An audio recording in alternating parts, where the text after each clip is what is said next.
I just don't know what it is. Today has just been something crazy.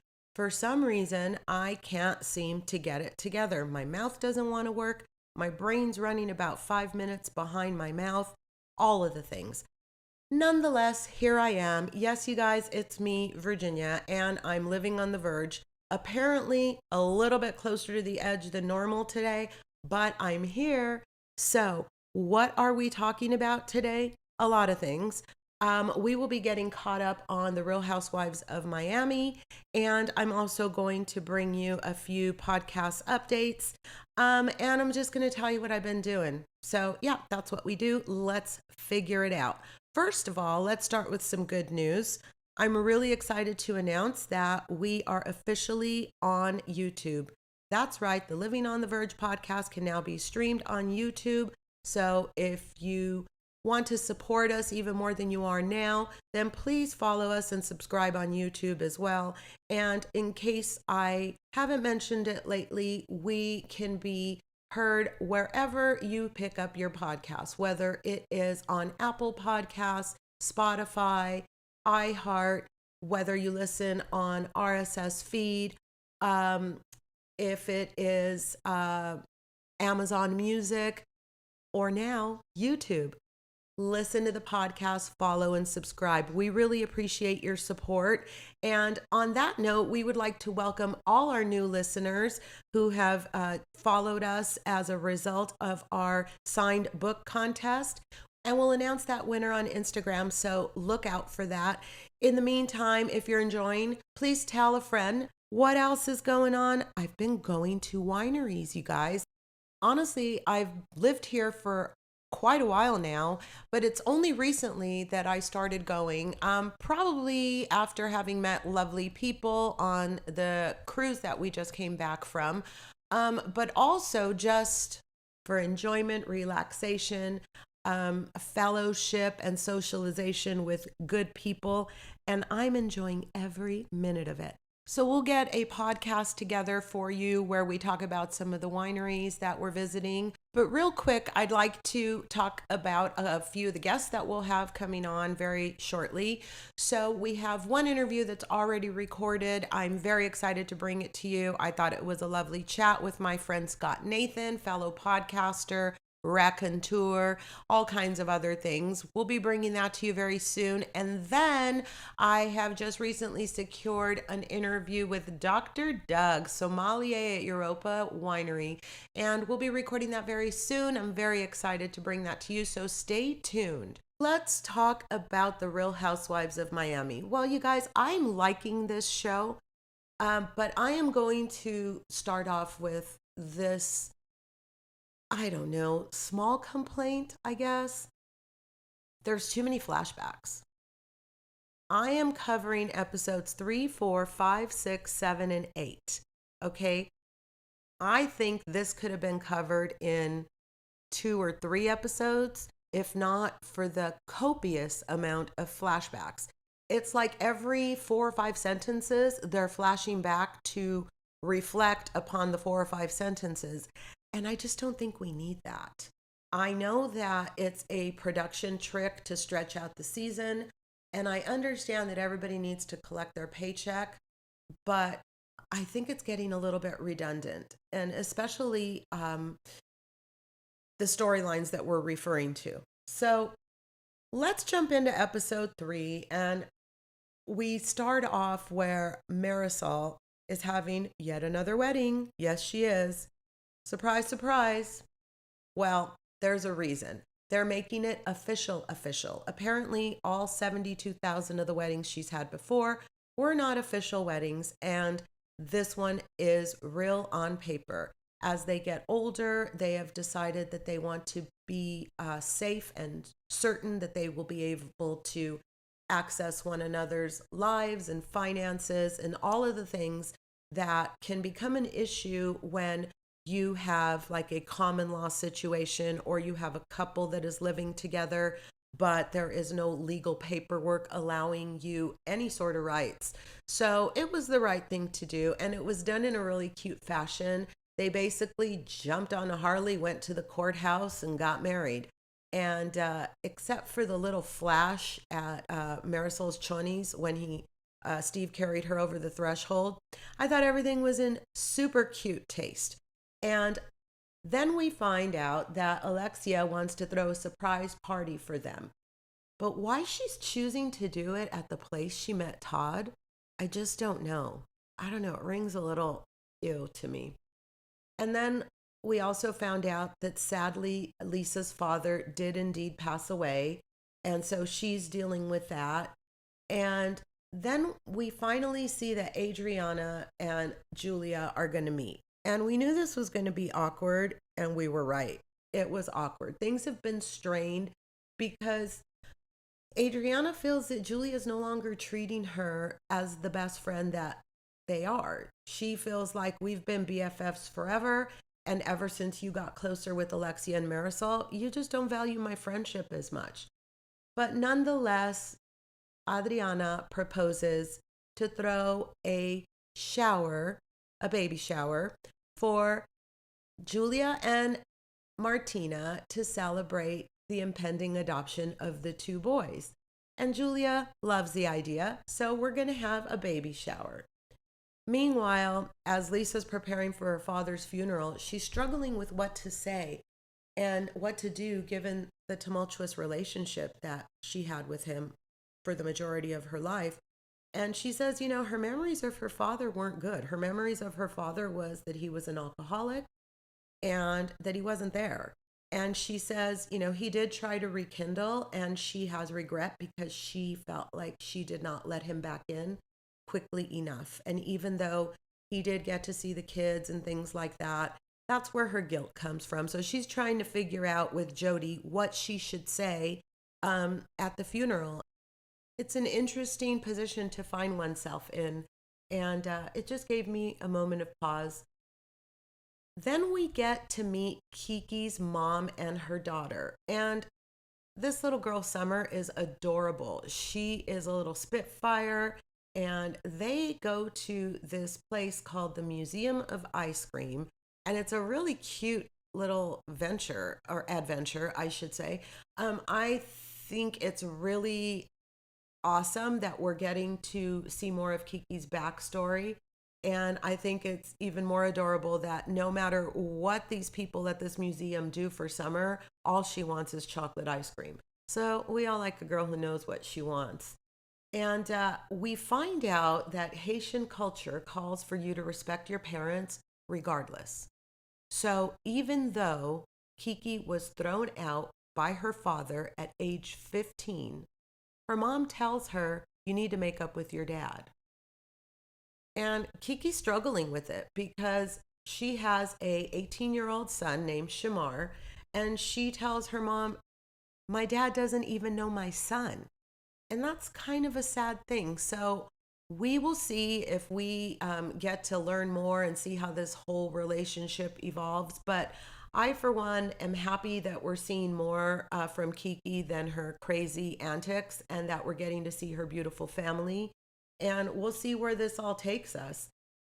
And Alexia is back at it with Todd, you guys. Oh my gosh. Listen, despite that breakdown that she had at the restaurant where she had finally supposedly had an awakening and she was cussing him out and how dare him and blah, blah, blah, blah, blah. You may never hear me say this again, but I'm Team Larsa on this. Yep, I said it. Alexia is definitely letting Todd control not just her heart, but the entire situation, including her life and where she lives. So that's what Larsa said, and I'm with her. I think that Alexia needs to make a decision about her future, and she needs to think with her head and stop thinking with her heart, because the fact that she is thinking with her heart is forcing everyone around her to struggle with her decisions, not the least of whom is Frankie. This young man is just a beautiful, salt of the earth soul. And even though he struggles from time to time to articulate himself, his eyes tell you pretty much everything. And he's affected. When he sees Mama cry, it hurts him. When Todd moves out and leaves him sitting on the couch, it hurts him. So, Alexia, I urge you to consider those around you when you're thinking solely with your heart.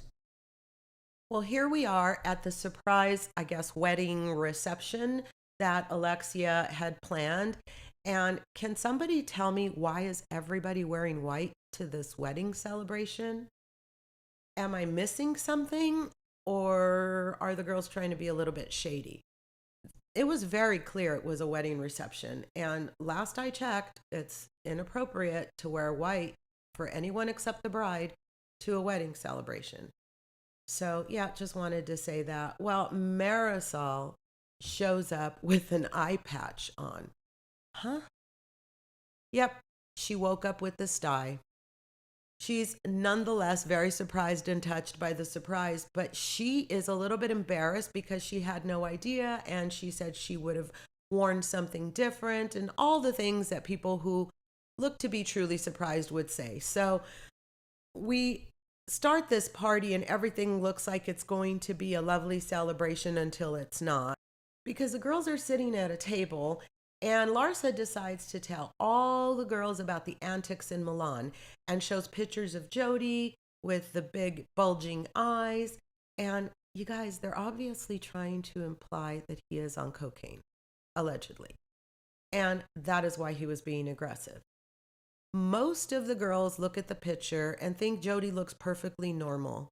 And Larsa has a lot to say, but she masks it as concern. And I think it's really shady. Alexia decides to say that Jody is playing her manager. And Alexia, cállese. Hush your mouth, girl. You have no standing right now, no leg to stand on when it comes to chiming in on how other people are interacting with their men. Shame on you, young lady. What about you with Todd? It never ceases to amaze me on these housewife episodes how unaware these people are of their own, I don't know, contradictions in the way they are portraying themselves to us. Don't they watch the show back? Well, they finally get around to congratulating Marisol and Steve. Well, that's good. That's what we're all here for. But awkward. Why is Julia screaming? Like, is she lit? Or is she trying to overwork it for a moment in front of the cameras? I don't know, but it was grating to me. I did not like it. Guerdy tells the girls that Julia has a problem with her. So they call Guerdy over and they try to get to the bottom of it. But Julia is on 10, you guys. I mean, she is just not letting up. The argument goes on for a while. And before we know it, Julia stands up and throws a glass of water at Guerdy. And she catches Kiki in the crossfire. And she still doesn't stop. She's calling her a liar. And even after the shocking, response of throwing a glass of water at somebody, you think that would have, startled the moment into changing. No, it went on and on and on and on. And then finally, the non-housewives, they pan over to the people that are just there as guests of Marisol and Steve's. They're looking completely appalled. And I was appalled with them.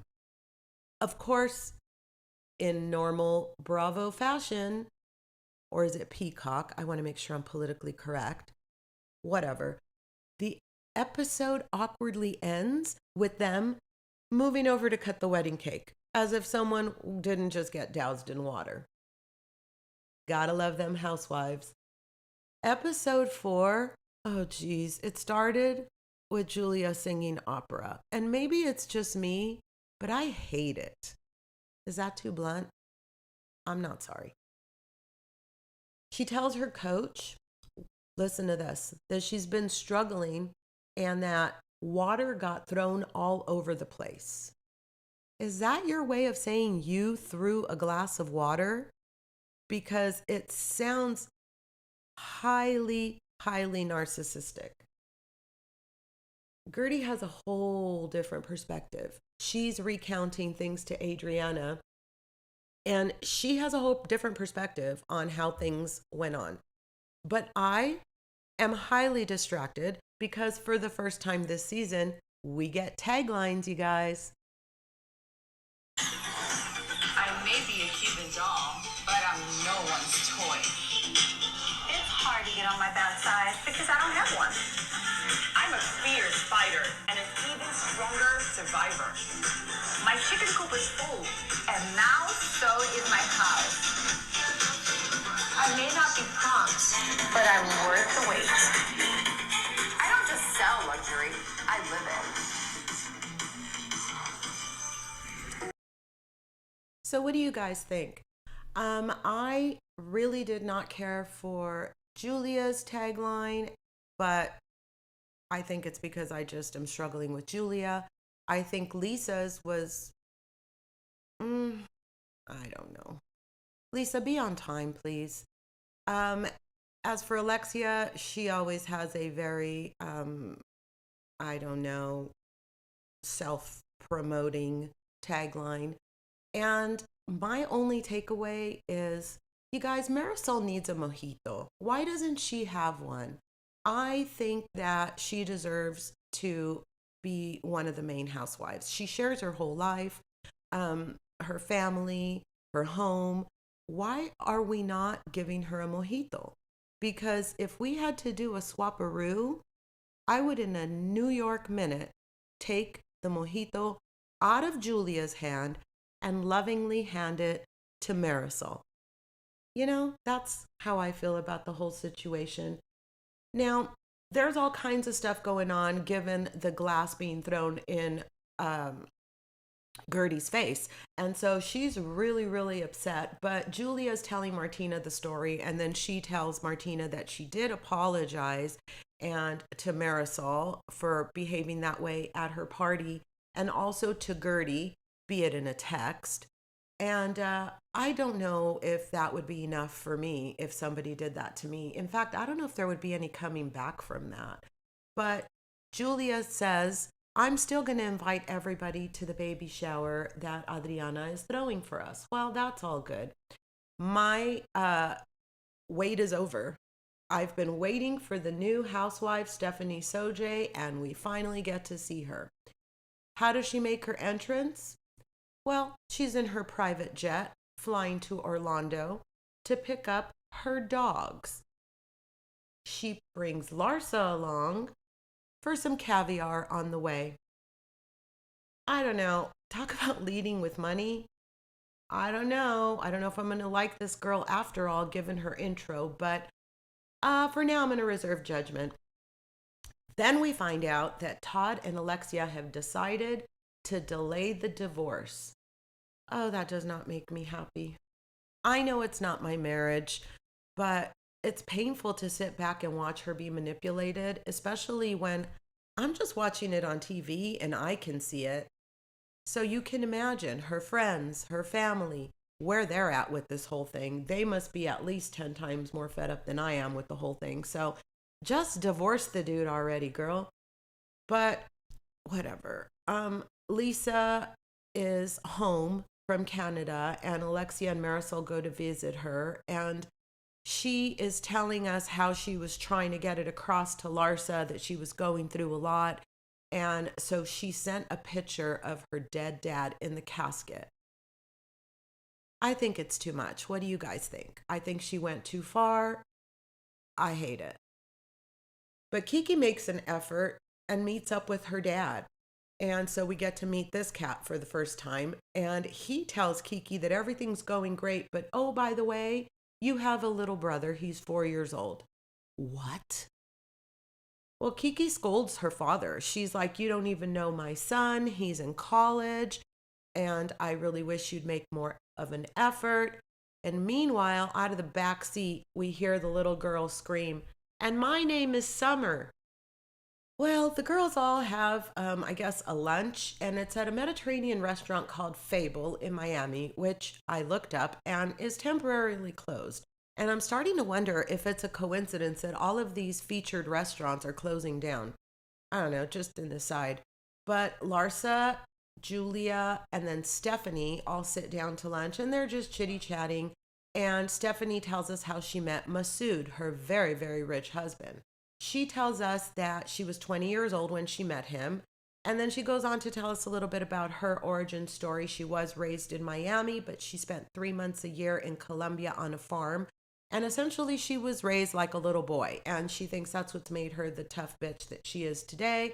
And although she definitely did get a break by marrying Masood, she has since become a powerhouse in her industry. And then we find out, hey, bro isn't here yet. If you guys know, you know, bro is what Marisol calls Alexia. And everybody realizes that Alexia hasn't shown up and they start talking shit and wondering what is going on.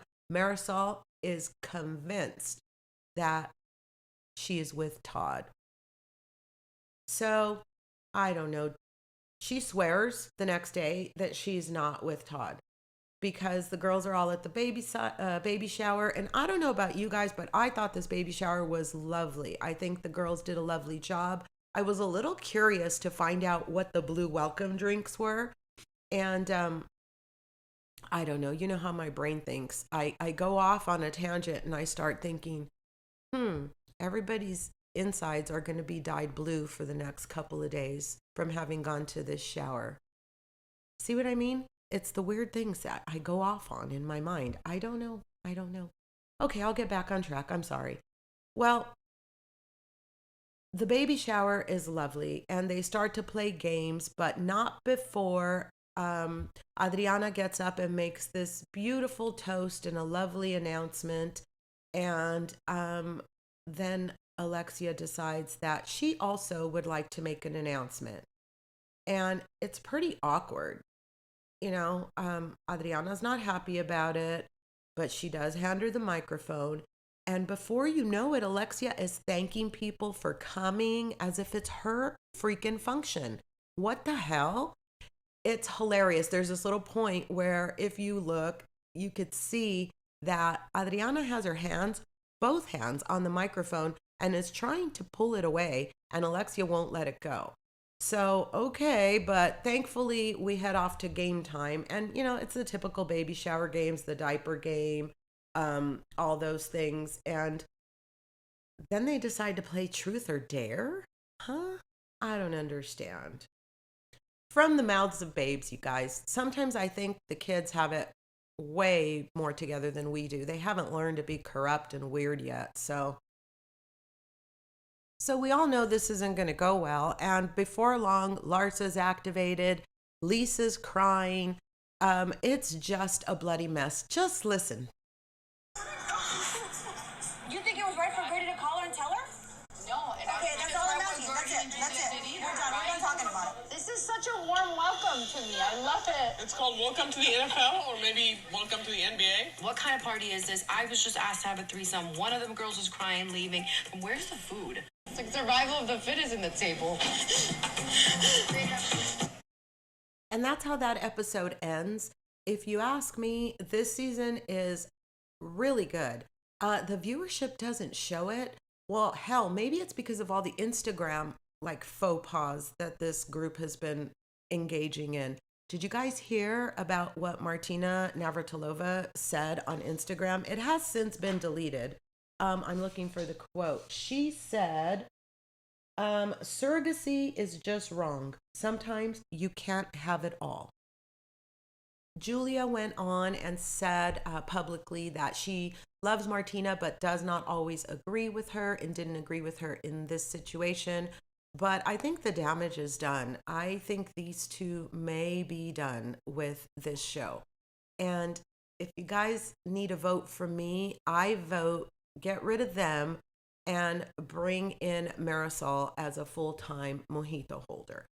I wonder if I say it enough times, if I can manifest it into reality. Episode 5, Miami Goddesses. I mean, is it just me, or does Alexia seem way more aware of the cameras this season? So as this episode starts, she's sitting, it looks like lakeside, with Daniel, the life coach, who is checking in with her, but she seemed distracted by the camera. It seems like they were having more of a heart-to-heart than anything else. I didn't hear much coaching going on, and certainly no therapy. And then Alexia tells us what we already know, that her thoughts are not aligned with her heart, and that she tends to think more with her heart than with her mind. Well, no kidding. So she tells Daniel that she would like to have a Greek themed party, kind of because, the Greeks and the narcissists and all of that. It's a little vague, but I'm thinking toga party or something like that. So let's see what we end up getting. Before the toga party, we get another intro into Stephanie and her life. And Birkins can't get wet. That's the intro that we're getting. I don't know about you, but I'm starting to get a sneaky suspicion that they're trying to give her the snooty patootie edit. But let's hold off and see how the rest of the season unfolds. Well, Stephanie's husband, Masood, started the Shoma group in the early 80s, which she points out to us is before she was even born. This man's a huge developer. He is really, really successful. And Stephanie is a CEO in her own right. So she heads out with Kiki and Larsa, and they meet with her at, they meet with her at the Shoma place that she runs. And she tells us that she's really close to her parents. She even took them on her honeymoon with them. I don't know, that might be a little bit too close for comfort, but I can appreciate that you enjoy spending time with your parents and that you want to stay close. So I'm not going to judge. Her mom, she says, calls 100 times a day. I love that they have a close relationship. And, it's kind of, you always want what you can't have. My mom doesn't call as often as I'd like her to call, so I wish she'd call more often. But I bet if she called 100 times a day, I'd be rolling my eyes, something like Stephanie did, and kind of making light of the fact that she calls all the time.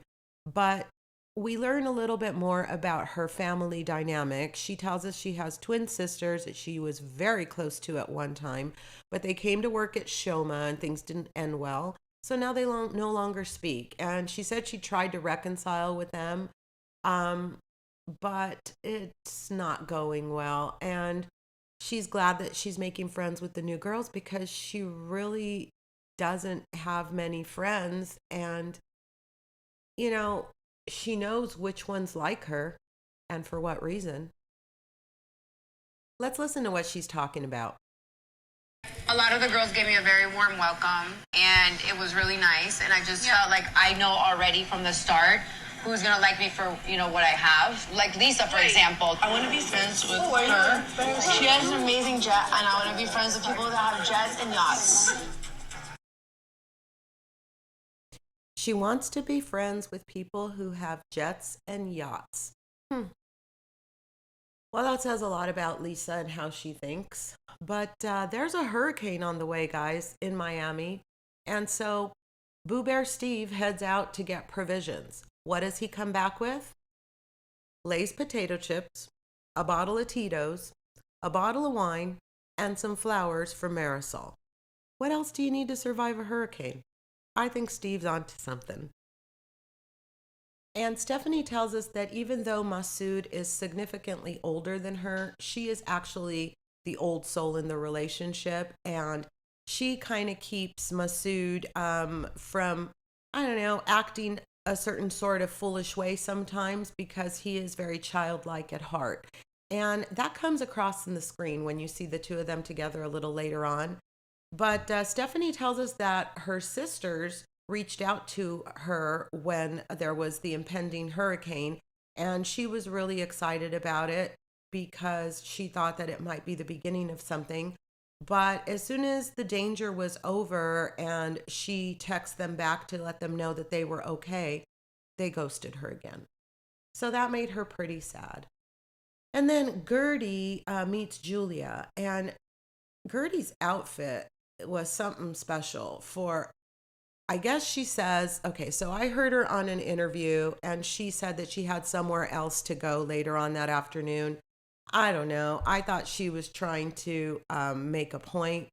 So to describe it to you, it was a black bikini with a fishnet suit over it. And then she had thigh-high black boots on.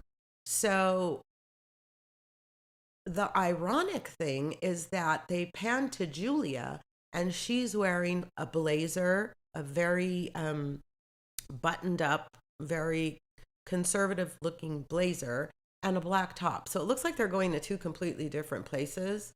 But things are pretty awkward when they sit down and first start talking. And then Julia does eventually apologize for throwing the water. Guerdy said, you know what, I felt backstabbed and blindsided. So there starts to be a lot of back and forth. And Guerdy says that she was just matching her energy. And she is also sorry. I don't know. This doesn't seem like it's over yet. They agree to keep it between themselves and move on. But she says, Guerdy says, it's going to be baby steps for sure. And for some reason, I don't have a feeling like this one's done. So we're now at Villa Toscana, which is a beautiful place. If you are ever looking for a wedding venue in Miami, look this place up. It's gorgeous. And it's for the Greek themed party, which then really quickly became re-tagged the narcissist party. So I don't know. Would you go to a narcissist party? I wouldn't. But Alexia shows up just knockout, drop dead gorgeous. That white dress was beautiful, perfect for a Greek themed toga, whatever kind of a party you want to call it. And Daniel, the life coach, is there to greet her. And meanwhile, all the goddesses are trying to meet in this van so that they can come to Villa Toscana for the party. But Lisa's late. And you may or may not remember that Stephanie's pet peeve is tardiness. So apparently Lisa's chronically late. It's something that the entire group has dealt with for years and years. So I don't know, but 2.5 hours later, Lisa shows up all bubbly and excited like she ain't 2.5 damn hours late. So Stephanie doesn't skip a beat. She confronts her and she asks her if she thinks her time is more valuable than everybody else's. And Lisa is shocked. She didn't expect that. So she gives back as good as she gets and she tells her, I don't know you well enough for you to be talking to me this way. And so, I don't know. In my opinion, Stephanie was the group hero in the moment because she said everything that everyone had wanted to say for years and years and years. And so good on you, Stephanie. So far, I am really liking her, except for the way that she leads with money. But episode 6, better late than never. They all finally show up at Villa Toscana. And so Daniel is going to introduce a different series of self-reflection exercises. This sounds dangerous. It sounds scary already. This may even sound worse than sitting a housewives group of ladies together for a meal because, it just doesn't sound good. But let's get into it. So there are these mirrors with these narcissistic sayings. And at one point, Lisa proves our point and just stops, looks at herself in a mirror, says, ooh, I look weird in this mirror, fixes herself up a little. And next thing you know, she's interrupting the flow of the party for a full-blown impromptu photo session. And don't get me wrong, there's some gorgeous pictures to be had at this place, but that wasn't the intent. So you're kind of proving our point.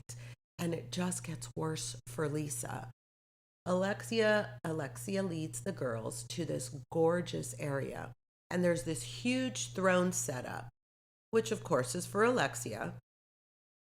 Okay, so here we go. The dangerous game is beginning. Plant the red flag.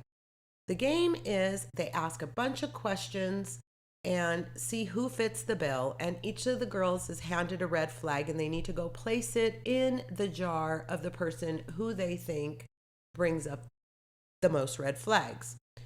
So it goes south quickly.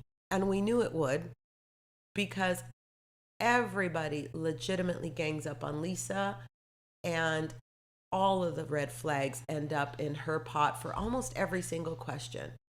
So Daniel, poor guy, is trying really hard to corral the group in, but it doesn't work. And then Julia, as an aside, brings up the question again of what you do if a dear friend, blah, blah, blah, and Guerdy sees red and is just not happy with it.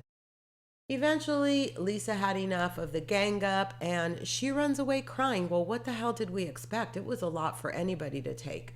So Guerdy decides that she's going to play peacemaker, and it's so fucking obnoxious. I really had to rethink my thoughts about Guerdy. Now, I struggle with Guerdy because I really, really like her. She's a strong woman, and I love a strong, motivated, successful woman. And especially given her battle and everything she's been through and how open she was in sharing it all with us. I mean, I loved her, but I also struggle with her because sometimes she could be a little bit much. And in this scene, she was way more than a little bit much. So she's supposed to be bringing the girls together to have a conversation. So she sits Lisa and Larsa down and, like a mommy, kind of starts telling them how they're going to behave and to listen to one another, and that she's going to be the referee. And then she goes and she sits like 2 feet away, and Adriana's sitting there with her and realizes what's going on. And Adriana says, you know what, I want nothing to do with this. And so she takes off.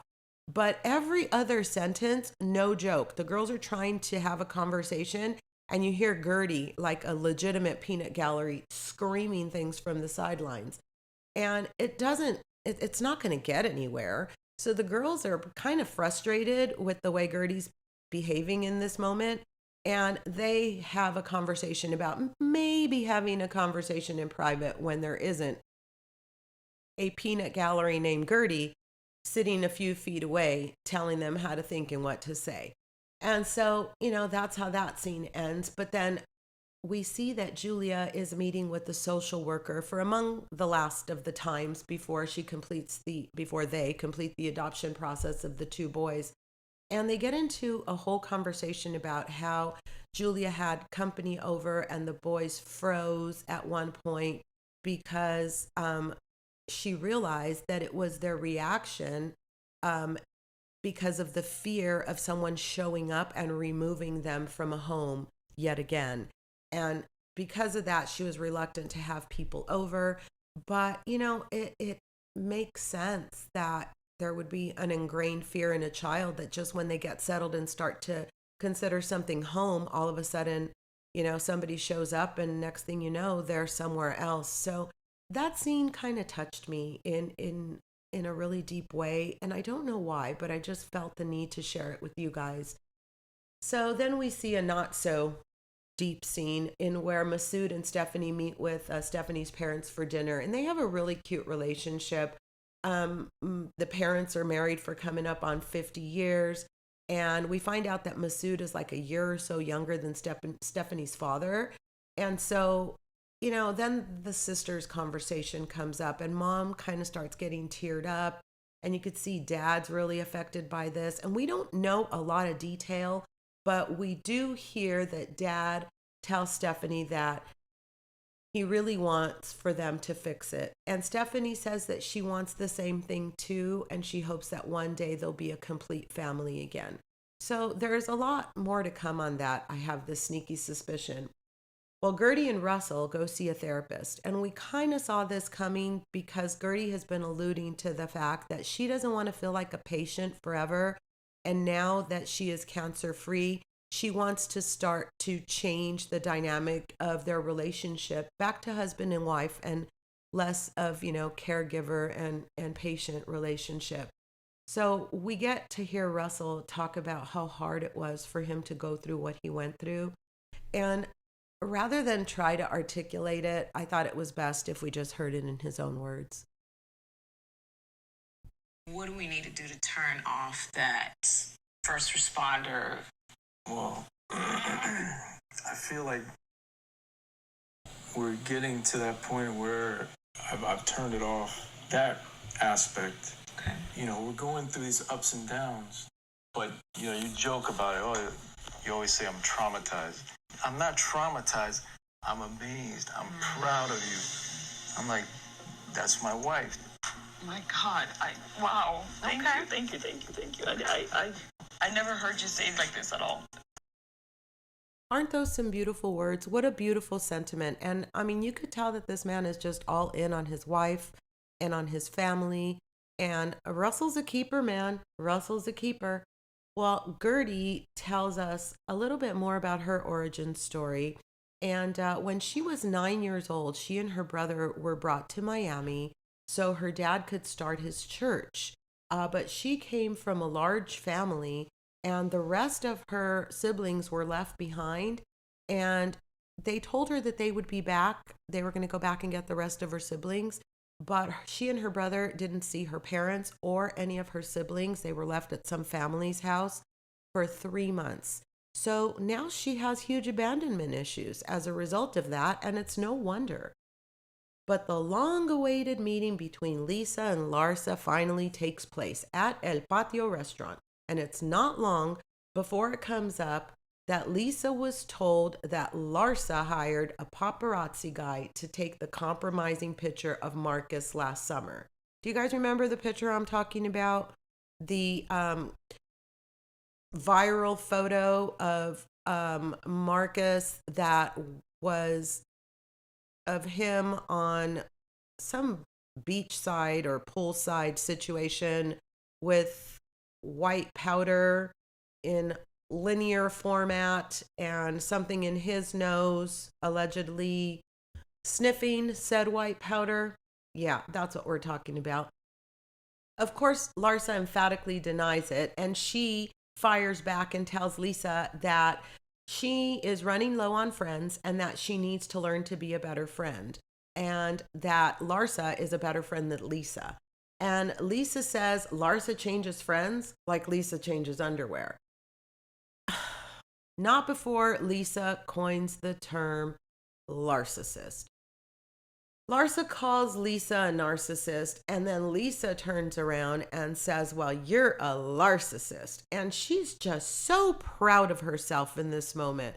She gets up and she walks away and goes and calls Alexia, and the edit shows a totally unbothered Larsa looking at some, Instagram post, while meanwhile, Lisa is pouring her heart out to Alexia in the bathroom, where, by the way, someone else is in the bathroom.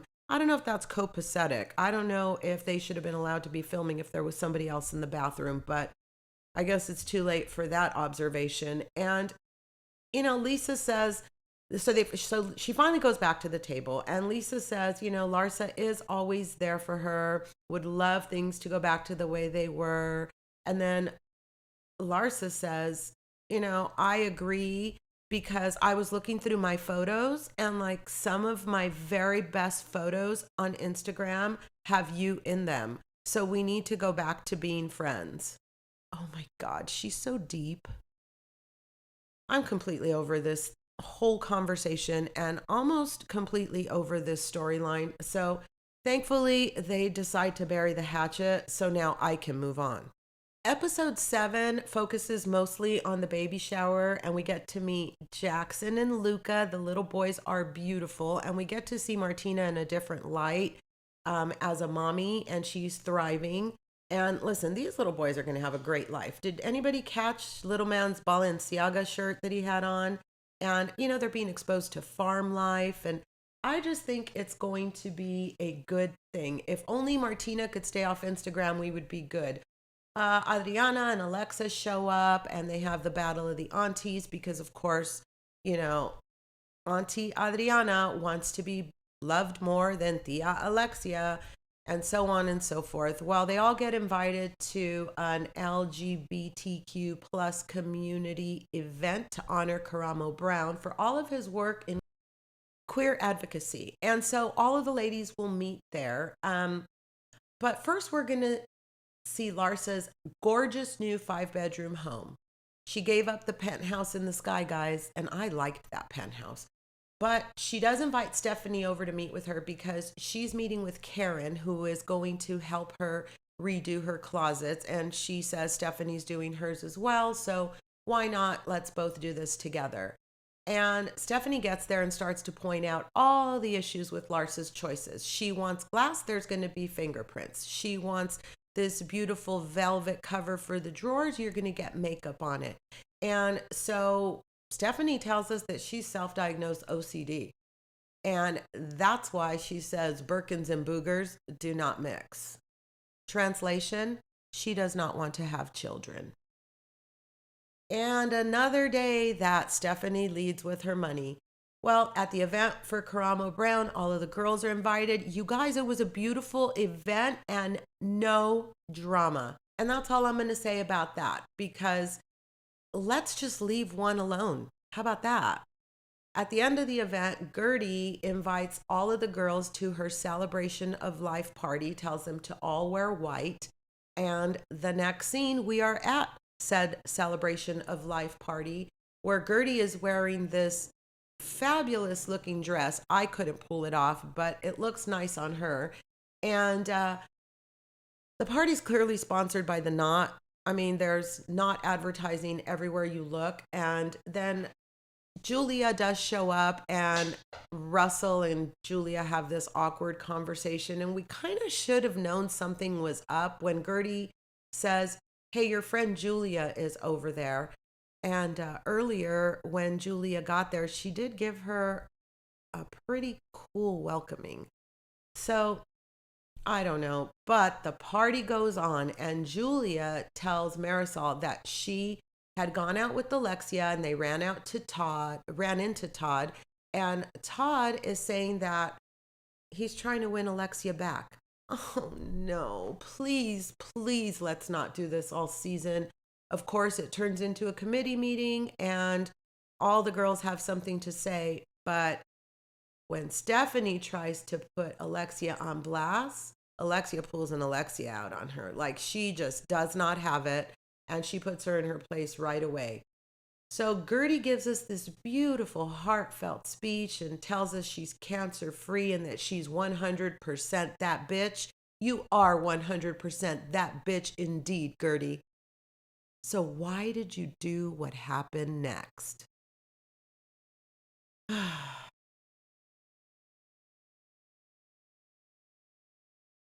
Before we get to that, let me set it up. She makes this beautiful, heartfelt speech, and then they take a break, and she said that like the party portion would be after the break. And so during that break, she sees Russell and the boys off, and then you see her conferring with her assistant. And then as the scene starts, Guerdy takes up the mic, and things quickly take a turn. Her tone of voice, the words coming out of her mouth, all of a sudden, everybody starts listening in a different way. And all of a sudden, we see these huge TV screens, like projector screens. And Guerdy had posted all the personal texts between her and Julia on these screens. The girls are mortified. Everybody's saying, we thought tonight was about cancer. Most of the girls leave. Except for Lisa and Adriana. And then Alexia is outside. Everybody's freaking out on what's going on. And Stephanie says, look, I just want to remain neutral and hear both sides, while Alexia starts to bite her head off. And Guerdy seems incredibly unbothered by this whole thing, unlike the girls who are really, really bothered. Listen, Guerdy was on the twat seat with Teddy, and she explained her part. And she said that this event was billed as a cancer event, but it was really supposed to be much of something else. And even though there were a couple of cancer survivors there, the only reason they were there is because they are her friends, and they would have been at any celebration of life party for her. I don't know. She goes back and forth and back and forth. And in my opinion, I don't know. This just didn't have to happen. But I like Stephanie's gumption. She doesn't back down. And she and Larsa and Marisol try to hash things out. But Adriana encourages Julia, hey, show your receipts, man. But Julia says she refuses to lower herself to that level. And then Guerdy has the last word. Now I'm a warrior, honey, and I'm gonna release whenever no longer serves me. And when goes down, I'm gonna cry, I'm gonna laugh, I'm gonna freaking scream if I want to. I don't care. It said in me era, period, and the story is my party, and I can do whatever I want. So that mic drop moment ends episode 7, and we have a to be continued, but episode 8 starts off with Julia bringing Martina up to speed about what happened at the party, and Martina's pissed. Julia's upset that Adriana didn't have her back. I agree, Adriana did not really have her back, but Julia said that she went back into the party to ask what the point was, and that Guerdy didn't really have an answer except to sneaker shame her. And Martina tells us, well, I'm wearing sneakers. In fact, I wore these sneakers in the Royal Box. They're Chanel sneakers, and they were good enough for the Royal Box. I found a pair online of those sneakers for about $700. I wouldn't be sneaker shaming $700 sneakers, but that's just me. Now we see Larsa, and Stephanie at Stephanie and Masood's house, which has been gutted, all 22,000 square feet with the 40-foot ceilings. Why? Because according to Stephanie, it was too Persian. It was the house that Masood owned with his first wife. There's a story about the first wife out, second wife in situation that we'll talk about later on in the season. And I thought the whole tour was pretty cool. And I can understand not wanting to live in the home that your husband lived in with his ex-wife and wanting to make it your own. But girl, the comment about the staff having their own entrance so that they don't have to enter through your area sounds highly elitist from a little girl from Colombia. I'm just saying, let's not forget where we came from, young gun. So they're going to have a boat party, and Kiki and Larsa sit down and decide how they're going to split the group onto 2 boats. And so here's where we landed. On Kiki's boat, we have Lisa, Guerdy, and Marisol. And on the other boat, we have Julia, Alexia, Stephanie, and Adriana. And we'll see how things go. But Alexia tells us that she moved to the Venetian Islands and rented a month-to-month rental with Frankie.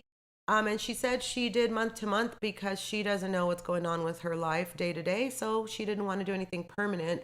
And we get to see her son Peter visiting for the first time this season. Peter is going to be 32 years old. That's crazy. We've been watching this kid since he was in his teens, I believe. And it seems like Peter might finally be maturing. And my favorite, Dr. Nicole, is back this episode. She shows up and we get to see her gorgeous alligator Birkin, which, by the way, will only set you back a mere $96,600. And of course, she's got the shoes to match. She and Guerdy are hanging out, talking, catching up. They talk about the baby. And then Guerdy decides that she's going to make a call to Stephanie so that she can make an introduction. And honestly, the call went well, except for a little bit of shade. So in case you don't know, Stephanie dated Anthony, who is Nicole's live-in boyfriend, baby daddy, some 20 years ago. And in Confessions, Stephanie tells us, nobody is comparing private jets, but if they are, mine is kind of big. Oh gosh, Stephanie. This makes me miss Nicole even more because she had money and she just did not carry herself this way. Even though she showed up with her little Birkins and her little Chanel bags, nobody was leading with their money when it was Dr. Nicole. And maybe it's because, she is just cut from a different cloth. So I'll leave it alone for now because I really want to like Stephanie. I really do. I miss you, Nicole. Come on back. Well, she tells Guerdy, look, man, you did some stuff. And good friends will tell you when you're wrong and when you stepped out of line. Guerdy tells Nicole she felt like she was pushed into doing what she did at that celebration of life party. And I don't know if I agree with you, Guerdy. But Guerdy asked Nicole, when are you going to come back? And you guys, she doesn't tell us. She gives us a weird look, and her answer is TBD. So that's not a no. I hope she comes back. I know that there were mixed opinions on Dr. Nicole, but I personally loved her, so I hope she comes back. And so it's time for the yacht parties. The girls are all on board. Both of the yachts are beautiful. And Alexia says that if Stephanie shows up on her boat, then she's going to have to throw someone underboard. Dun, dun, dun. I think she means overboard. She does catch herself and she laughs at herself, so we'll give her a break. But Stephanie doesn't get to go overboard or underboard because she tells the girls that she's there for a few minutes before Masood sends a little boat to her because they're going to have a date night in Canada. Wow. Okay. Well, Kiki says at one point, the two yachts are going to be joined together and we will all, including Guerdy, have dinner together. So Kiki tells Adriana that Marisol did not want to be on her boat. And Adriana's surprised by this. She thought they were good. So her feelings are hurt. And it's not long before she starts talking mad shit about Marisol. I better eat. But Marisol, the ringleader, with her damn dry knees, does not allow people to make their own opinions. Maybe it was a bad idea to tell Adriana why Marisol didn't want to come on my yacht. She's manipulative and she's cunning. The fake Birkin bags and the cubic zirconia rings would not absolve you from the evilness of your soul. Now this girl cracks me up. Clearly she is lit, but I mean, they say alcohol could be truth serum, so maybe this is how she really feels. And it's funny how 1 second she thought they were fine, and then 10 seconds later, she's just reading her up one side and down the other. I found it hilarious. Well, it's jet ski time, but Kiki is busy filling up water guns for an ambush. What up, bitches? Hi, please. Thank God I'm not on that boat. Stephanie, you're in the wrong boat. Okay, Luca. We came to have fun. Cheers. Cheers. It's okay. Did you get it? Did you get it? Yeah. Marisol, you're the one that induces the craziness. You see her? She doesn't stop. She doesn't stop. That's why I'm not on that boat. I know. I heard. Well, clearly Miss Adriana has been overserved. So we don't think anything good is going to come of this. In confessionals, Adriana has a different take on things. Marisol is just like the wicked witch that the minute you spray with water, she starts melting. And clearly, I'm Glinda, the good witch. No doubts about it. Kiki set up this beautiful, beautiful Haitian spread for a dinner. She had it catered and the food looks delicious. Everybody shows up. Things get very quiet and very awkward. So Lisa suggests an exercise, not a game. Okay, like if this is going to work, I don't care what you guys call it. Just don't talk while you eat because it never, ever goes well.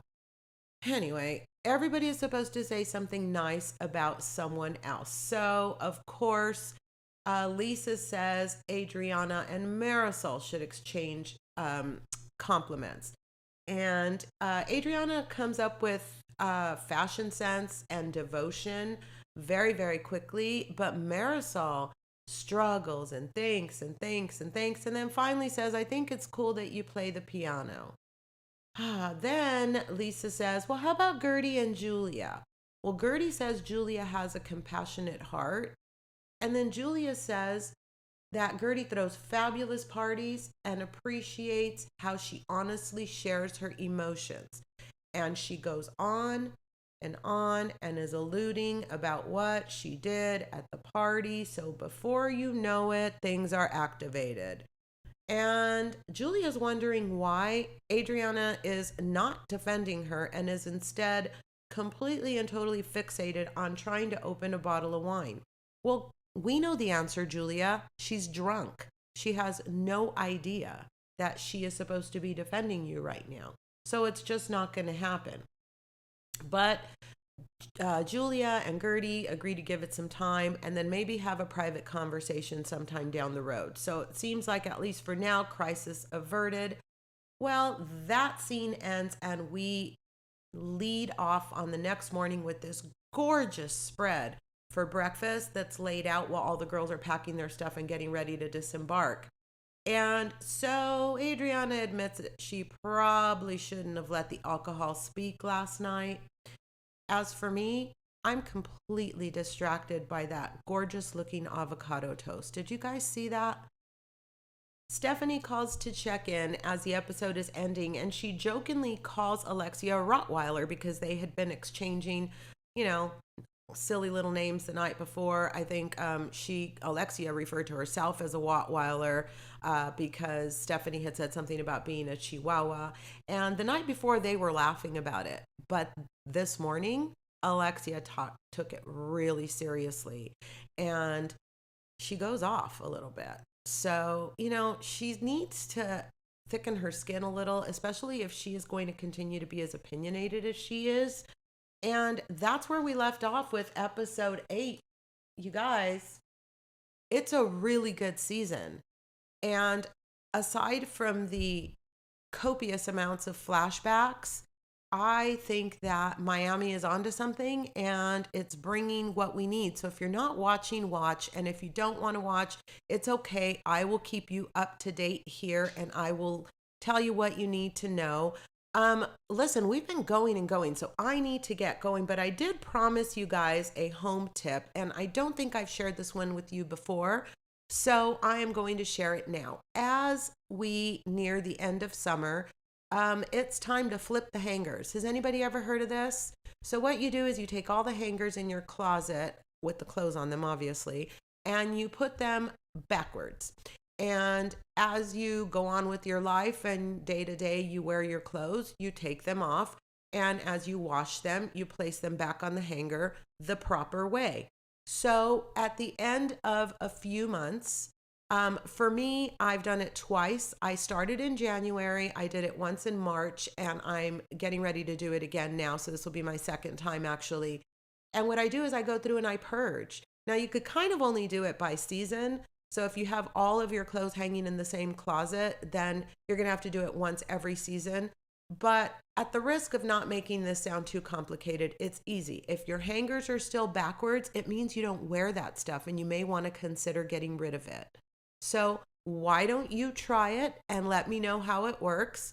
So far, I have gotten rid of a lot of pieces of clothing that I thought I really, really liked and that I would wear, but it's been 7 months and I haven't worn them yet. So they're going to go to the donation pile, and it's a good time of year to start giving back. So why don't you think about that too? Well, that's it, guys. I'll be back to tell you a lot more and to share a lot more with you, all the things we talked about at the top of the podcast. I appreciate you spending this hour with me. I will be here until next time, living on the verge. Have a good week.